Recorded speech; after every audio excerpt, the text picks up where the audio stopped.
শিক্ষক দিবসের প্রাক্কালে এক মা এবং তার ছেলে কি মেসেজ দিলেন সমাজকে, বিস্তারিতভাবে জানতে চোখ রাখুন আলোকশিখা নিউজ গ্রুপে।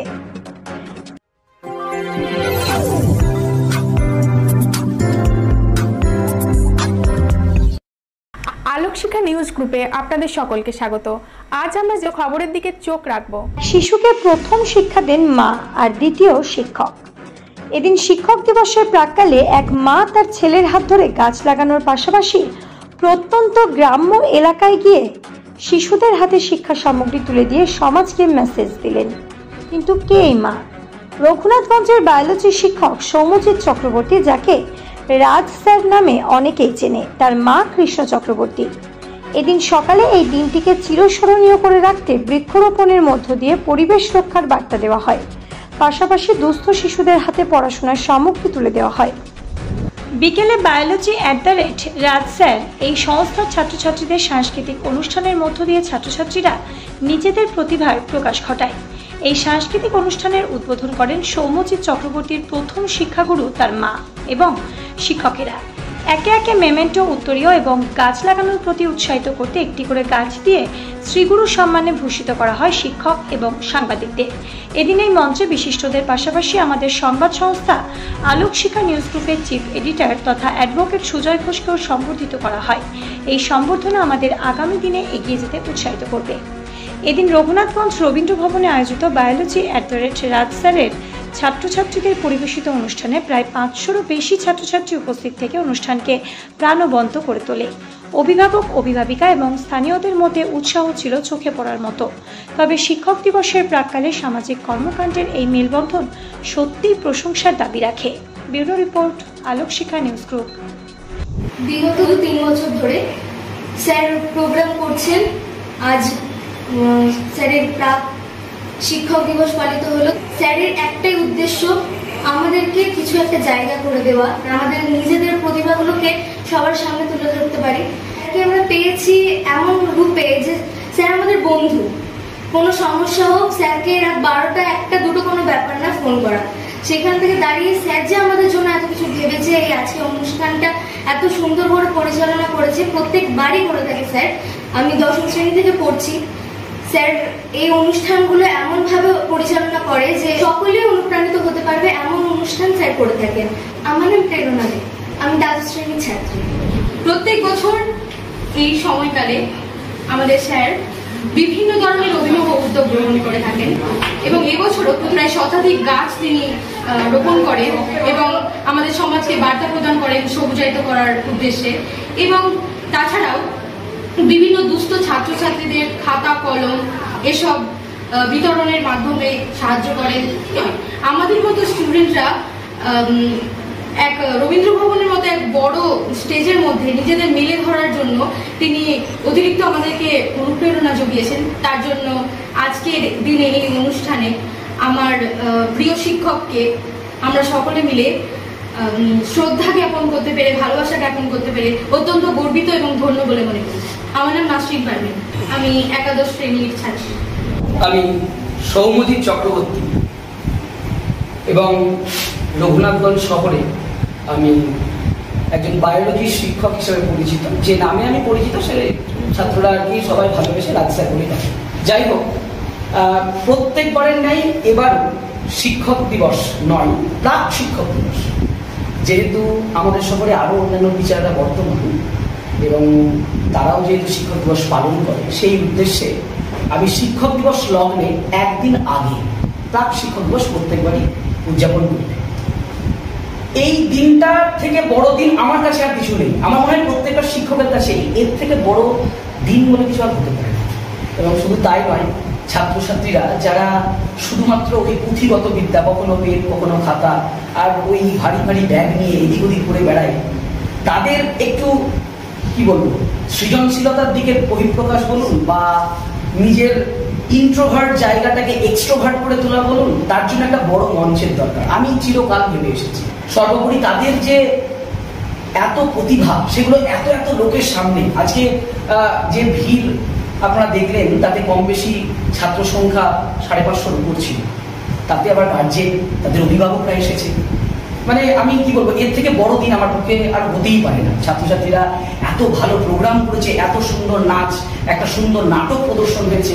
মেয়েদের ক্ষেত্রে যে নির্যাতন হচ্ছে এখন, যেটা একদম মানে কি বলবো সাংঘাতিক একটা টপিক, তার কিভাবে সেখানটায় মেয়েরা রক্ষা করবে নিজেদেরকে, তার উপর একটা ডিপেন্ড করে খুব সুন্দর একটা তারা নাটক প্রদর্শন করেছিল। মানে একটা দারুণ প্রোগ্রাম। এবং উদ্বোধনটা শুরু হয়েছিল আমার প্রথম শিক্ষাগুরু, যার অংশ বলুন বা যে ছাড়া আজকে আমার অস্তিত্বই থাকতো না, আমার মা প্রথম শিক্ষাগুরু। তাকে নিয়ে আজকে আমি প্রদীপ প্রজ্বলন করেছি। এবং মায়ের ভূমিকার মতন ভূমিকা হয়তো আমাদের জীবনে কারো থাকতে পারে এবং থাকবেন না। উনি আছেন বলেই আমরা আছি। আমি সবসময় একটা বিশ্বাস করি যে মা যেন কখনো আমাদের কাছ থেকে হারিয়ে না যায়, উনি যেন সবসময় থাকে। যাই হোক, আমি ইমোশনাল হয়তো হয়ে পড়ছি, কারণ মার ভূমিকায় একটা আলাদা জায়গা, মা একটা আলাদা সাহস। আজকে আমি এই জায়গাতে আছি, আজকে আমাদের শহরে 19-20 এতজন ছেলে, শুধুমাত্র ওই তার জন্য। আজকে যেটুকু অবদান আমার এই জীবনে, সবটাই আমার তাই তাকে দিয়ে প্রদীপ প্রজ্বলন শুরু হয়েছিল। এবছর যেহেতু ওদের একটা সেমিস্টারের পরীক্ষার একটা ব্যাপার আছে এবং সেটা 8 তারিখ থেকে, সেই সার্বিক চিন্তা করে প্রত্যেকবার তাদের হাত দিয়ে আমি বৃক্ষ দান করাই, তাদের হাত দিয়ে আমি একটু গাছ লাগাই বা বৃক্ষরোপণ করাই, এবং সেটা আমি করতে পারি। আজকে সকালেই সেখানটায় আমার মা বাবা গেছিলেন। সেই সকালে গিয়ে একদম প্রথমে আমাদের ওই বৃক্ষরোপণ দিয়ে, চারিদিকের গ্লোবাল ওয়ার্মিং, এত বিশ্ব উষ্ণায়ন, যেভাবে গরম বাড়ছে, আমরা এত এই রেফ্রিজারেটর থেকে শুরু করে এই যে এসি, এই যে শীততাপ নিয়ন্ত্রিত যন্ত্রগুলো এত ব্যবহার বেড়ে যাচ্ছে কেন? আজকে প্রকৃতিতে গাছ নেই না। আজকে আমরা শিক্ষকদেরকে বরণ করেছি শুধুমাত্র ওই মানে কি বলবো তথাকথিত উত্তরীয় বা মোমেন্টো দিয়ে নয়, একদম একটা গাছ, যাতে তারা একটা গাছ তাদের বাড়িতে থাকে। একটা কথা না বলেই নয়, একটা গাছ কখনোই একটা প্রাণ হতে পারে না, একটা গাছ বহু প্রাণ। এটা আমি সবসময় বিশ্বাস করি। আমাদের গাছ আমাদের অহংকার। গাছ আছে বলে প্রকৃতি আছে, প্রকৃতি আছে বলে আজকে জলচক্র নিয়ন্ত্রিত, প্রকৃতির জলচক্র নিয়ন্ত্রিত বলে আমাদের অস্তিত্ব বেঁচে আছে। যদি এগুলো না থাকে কখনোই আমরা থাকি। এবং প্রত্যন্ত এলাকায় আমাদের সকালবেলায় যাওয়া হয়েছিল, দুস্থ প্রত্যন্ত এলাকা, যেখানটায় আমরা কিছু পড়াশোনার সামগ্রী দান করেছি। বিশেষ করে আমি, মা এবং বাবা সেখানটায় উপস্থিত ছিলেন। আমার মনে হয় এত অন্ধকারে যদি একটু শিক্ষার আলো ওদেরকে পৌঁছে দেওয়া যেতে পারে, হয়তো সেরকম ভাবে সম্ভব নয়, কখনোই সম্ভব নয়। আমি কখনোই হয়তো গোটা রাজ্যবাসীকে, গোটা দেশবাসীকে হয়তো দিতে পারবো না। যেটুকু সামর্থ্য আমার মনে হয়েছে যে ওই বাচ্চাগুলো যারা ঠিক করে পড়াশোনার সামগ্রীগুলো পায় না, যারা একদম পিছিয়ে আছে, যদি তাদেরকে কিছু দেওয়া যায়, যদি তাদেরকে আমরা একটু এগিয়ে দিতে পারি, যদি তারা সমাজে একটু শিক্ষিত হতে পারে। আজকে চারিদিকে এত অরাজকতা, শিক্ষার আলো অনেকটা ঝাপসা হয়ে গেছে। আমার কাজের যে কাজ আমি করি, কখনো এটা ভেবে করি না যে সেই কাজের সমালোচনা হবে না, সেই কাজ খুব ভালোভাবে প্রকাশিত হবে, এটা আমার কখনো ইচ্ছা থাকে না। যারা নিন্দুক তারা নিন্দে করবে, যারা সমালোচক তারা সমালোচনা করবে। কিন্তু এখনো সমাজে কিছু লোক আছে যারা এই সমস্ত কাজকে অ্যাপ্রিসিয়েট করে, শুধু অ্যাপ্রিসিয়েট করে।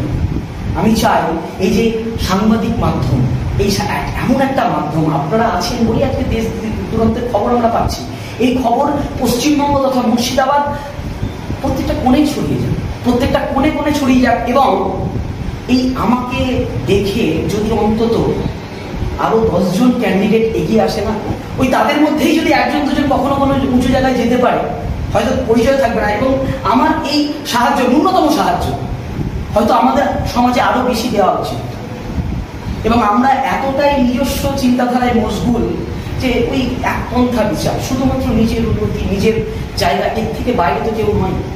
নিজের সবাই নিজের কথা চিন্তা করছে, একটু কি চিন্তা করা যায় না? আমরা তো 19-20 সবাই ইনকাম করছি, সবারই একটা আর্থিক সম্বলতা আছে, একটা সবাই আর্থিক পন্থা বেছে নিয়েছে। ওই তার মধ্যে থেকে যদি কিছুটা দেওয়া যায়, এমন নয় যে সবটা দিয়ে দেওয়া। আর ওই আমি একটা কথা যে বারবার বললাম যে আমার দেখে যদি আর ওই 5 জন বা 10 জনও যদি এগিয়ে আসে, মানে এর থেকে বড় সাফল্য আমার মতে আর কখনো কিছু করি না। দুটো রিপোর্ট, আলোক শিক্ষা নিউজ গ্রুপ। আপনি কি গাছ লাগাতে ভালোবাসেন? বিভিন্ন দেশি বিদেশি ভ্যারাইটিস ফুল এবং ফলের গাছ খোঁজ করছেন? তবে আর দেরি না করে চলে আসুন মা মিনতি নার্সারি এবং বোটানিক্যাল গার্ডেনে। পরিচালনায় সুমনা নাথ। আমাদের ঠিকানা কমল কুমারী দেবী মডেল স্কুল মোড়, রঘুনাথগঞ্জ, মুর্শিদাবাদ। মোবাইল নাম্বার 8348 857572 অথবা 9732447572।